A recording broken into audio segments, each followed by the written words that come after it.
Hello, everyone. Welcome to video 3 of chapter 11. So in the first couple of videos, we've talked about non-capital and net capital losses. These next couple of videos are going to talk about some other types of losses, specifically the allowable business investment loss, and next video I'll talk about farm losses. Let's start with the allowable business investment loss.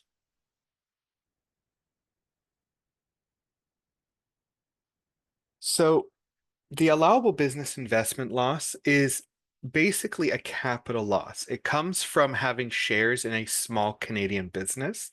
But it's a special type of capital loss because normal capital losses can only be used to subtract from taxable capital gains, but allowable capital losses can subtract against any type of income.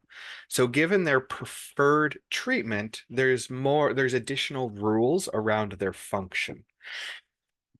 So to go through the slides, the business investment loss is a special type of capital loss that results from disposition of shares or debt of a small business corporation, also called an SBC, not subject to streaming. So streaming is that term that means a loss or subtraction from income can only relate to an inclusion of income. So allowable capital losses are streamed with taxable capital gains.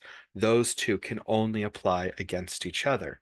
Non-capital losses are not streamed. They can apply against anything. So allowable business investment loss are special capital losses that can be treated as though they were non-capital losses. But it uses the same inclusion rates. So the allowable business investment loss is half of a business investment loss. In the same way we have capital losses and allowable capital losses, we have business investment losses and allowable business investment losses. So these ABILs are half of their full amount. So what is an SBC? An SPC is basically a special or unidentifiable type of corporation that has these preferential rules applied to them. The government has special rules meant to encourage, especially Canadian residents, to partake in entrepreneurship, to start up business, to try and help them grow. And if they're successful at it, these rules help, one, protect their capital gains through a capital gains deduction, which I'll talk about in a couple of videos, or two, allow those business losses to be applied against other income. So capital gains deduction protects the capital gains. The ABIL, allowable business investment loss, allows losses from those types of business to be used against other income. So these are focusing on the losses of such a corporation. We start with a Canadian-controlled private corporation. So this is a private corporation where it is a resident. Canadian residents are the owners of the majority of those voting shares. So it's a private corporation that is mostly or a majority Canadian owned. To be considered a small business corporation, all or substantially all, this is a term used in a lot of tax act and some IFRS legislation, I believe, where when we consider substantially all, we mean at least 90%. So there might be some off transactions or assets amount that aren't quite fulfilling the role, but as long as substantially all of a business is being active in Canada, then then we will consider it a small business corporation. So the all or substantially all, at least 90% of fair market value of assets used in active business. So this 90% is used to determine that this is an active corporation. If I'm selling my corporation because, the business didn't really take off and now it's sitting around, it has some assets in it, but it's not active, it's not being used, then I don't get to have these special rules. These rules are meant to encourage active entrepreneurship, active business. So substantially all of the corporate assets have to be pursuing income, and at least half is being carried on in Canada. If I'm a Canadian resident and I have a corporation in Germany that's selling some products over there, I don't get these preferred tax treatments when I sell that business. They want Canadian residents to benefit from this by running Canadian businesses mostly in Canada. Corporation qualifies as a small business corporation if any time in the preceding 12 months it meets this definition. So it makes sense if I have an active business running in Canada and then maybe the business slows down because I'm pursuing a sale of the business, that could also apply. So they normally look at the date of sale, but as long as I'm, within a year of meeting these objectives, these criteria, I can still use allowable investment losses if selling this business results in a loss. A CCPC that owns investments or has excess cash reserves that aren't used for business or not needed runs the risk of not meeting the 90% asset test. There's a lot of corporations where the business is making money, but we have excess cash sitting. And the reason that does this is because corporations are taxed at a preferred tax rate. So the business owner doesn't want to take the money out just yet because it'll be taxed more in their hands. So they say, why don't we leave the money in the company and then we can invest it? That creates a larger capital base to generate returns. But if you do that, now you have excess cash or investment sitting, not making money through active business. Now you're not generating income through entrepreneurship. It's a holding company. These are investments. It's not the same as running a business. So if you want to qualify, you have to make sure that excess funds are either being moved to another holding company or being paid out to the shareholder and having that tax paid. They want to ensure that the assets in the company are necessary and functional to the running of the company, not excess amounts for external investment. So the capital losses are only treated as able if the shares or debt are disposed to an arm's length person. An arm's length person is third party, not a family member. So if my company has some losses, or if let's say I want to use an allowable business investment loss and I believe I can generate it from the company, but I don't want to give up the company. So I say, okay, I'm just going to sell this company to my spouse, generate an investment loss, and now I can use it and apply it against other income. But they say, well, that's a non-arm's length person. Even if it's not a spouse, a sibling, maybe to my parent, that company's still in the family unit. So I haven't truly gotten rid of it from an economic standpoint. So if in order to use these preferred tax rules, I have to be getting rid of the company. It has to be leaving my reach. So you need to dispose of it to an arm's length person. The small business corporation is in financial difficulty and a debt is owing or uncollectible and the shares lost its value.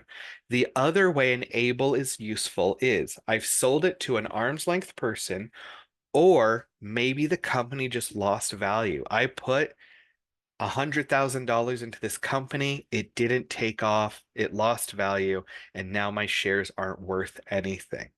In order to garner a capital loss, you need to be able to sell a share. But who's going to buy a worthless share?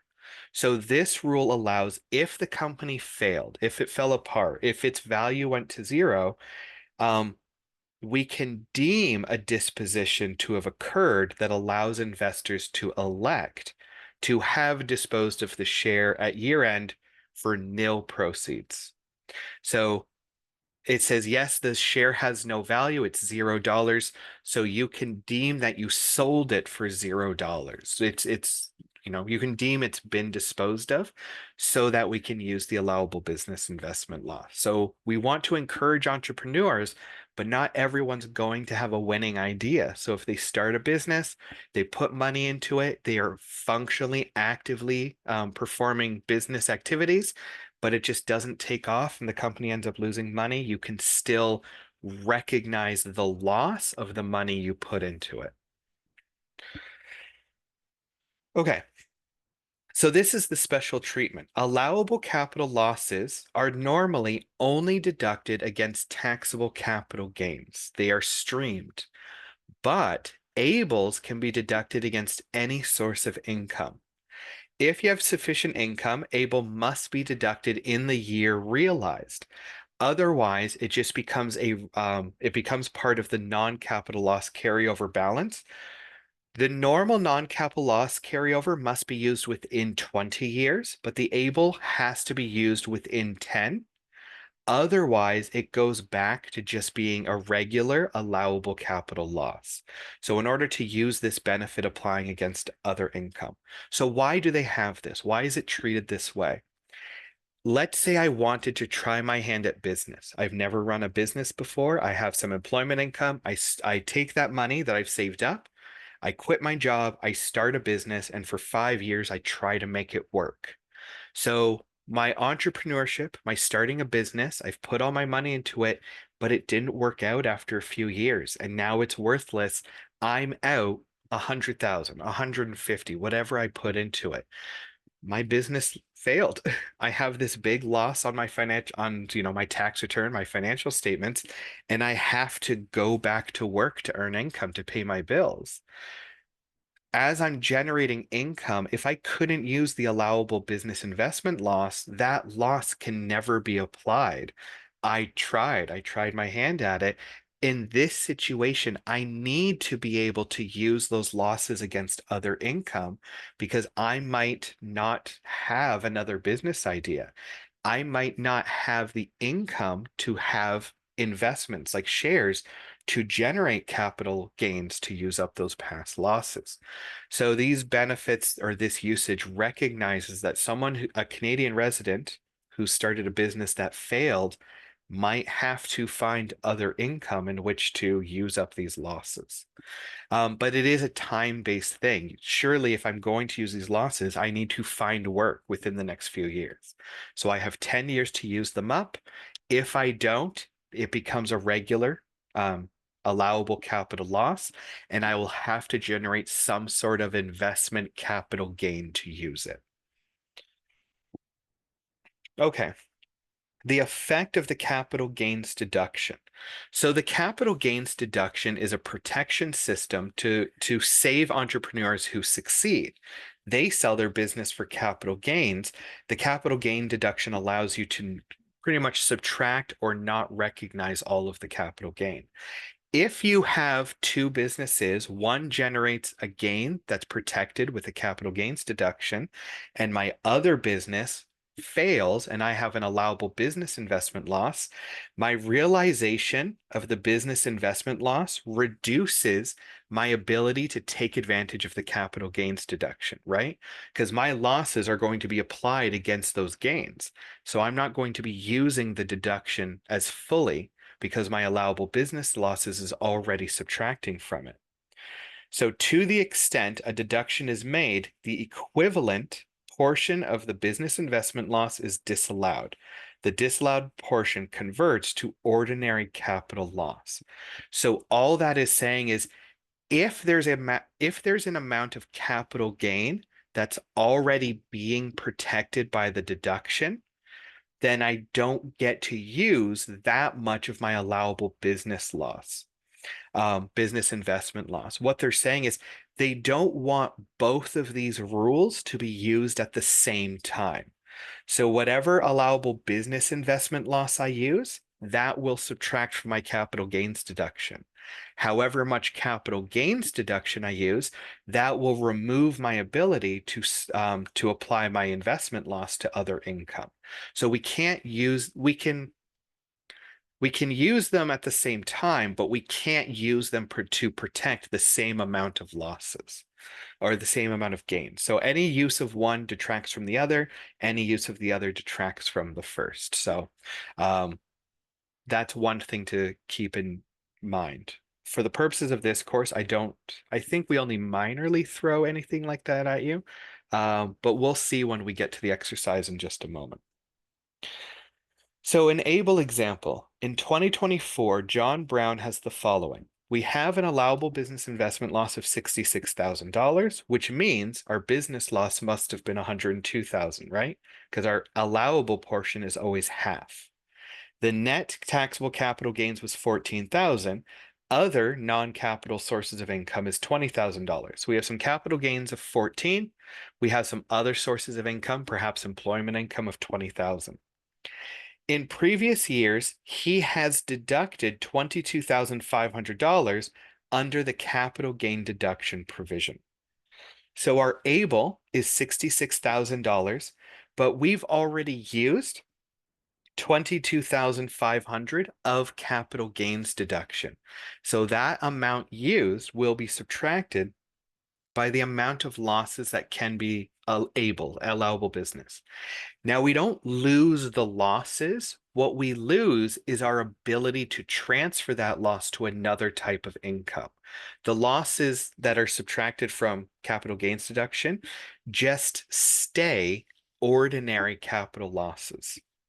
So of our ABIL, 66,000, our capital gains deduction previously deducted is 22,500. So of our $66,000 of losses, our ABIL is 43,500.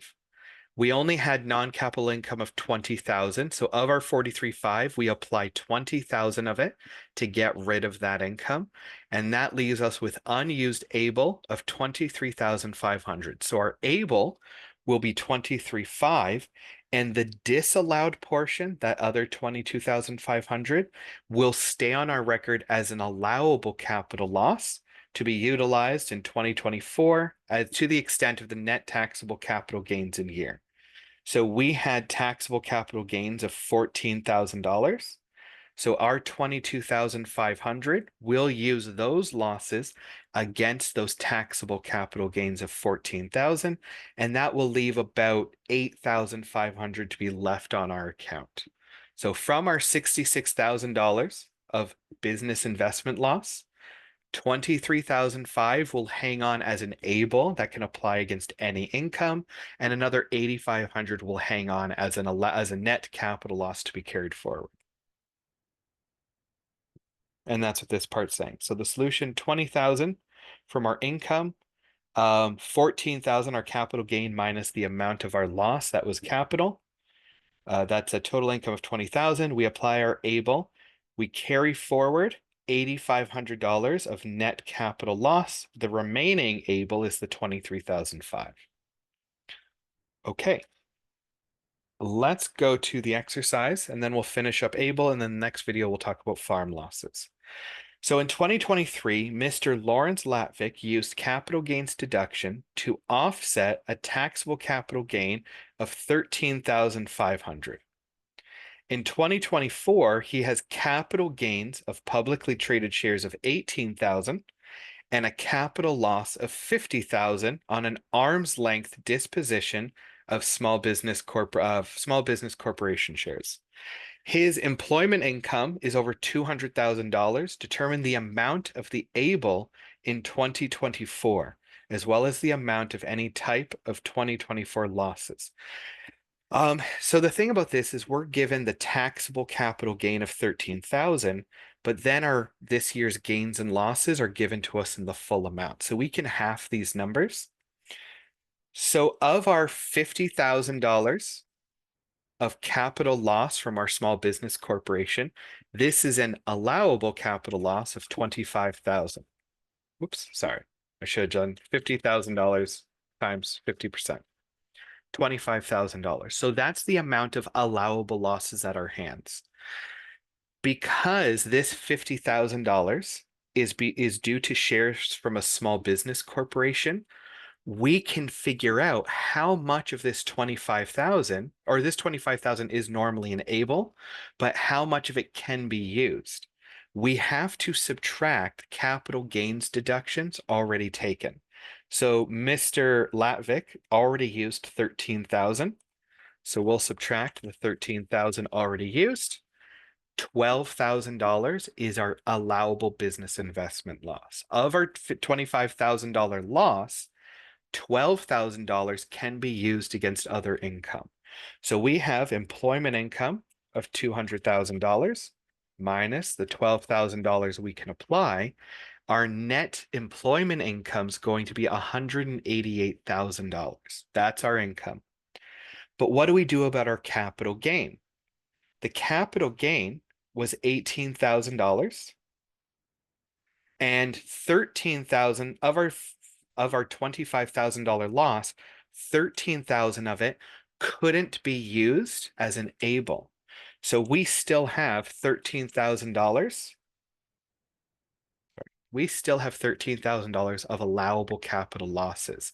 Our total loss of 25 minus the 12,000 we used against employment income. Our capital gain of 18,000 has an income inclusion at 50%, so our taxable capital gain's only 9. So our allowable capital losses will protect or remove $9,000 of taxable capital gains, and that $4,000 that's left will be net capital losses that we can carry forward to another year.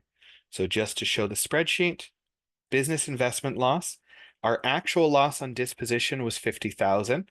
The disallowed portion of the capital gains deduction would be 26. Since it protected a taxable capital gain of 13,000, that means 26,000 was used. So we can do it this way as well, where we use the full amounts. 50 minus 26 is $24,000 of the business investment loss. Our allowable business investment loss is 50% of that number, and that gets us to the same $12,000 we got to of just taking 25 minus 13. So that ABIL is $12,000. That's how much we're allowed to subtract from employment income. Our total income there is 188,000. This year we had a capital gain of $18,000, and our disallowed amount was 26. So 18,000 of gain minus capital loss of 26,000, we have a net loss of $8,000.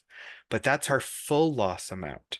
Our tax effect is always half of that, 50% inclusion. So 50%. So our net loss of $8,000 becomes $4,000 of net capital loss that can be carried to a future year. So that is business investment loss. Hopefully it was understandable. When we return, we will discuss farm losses. Thank you for your time. See you in the next video.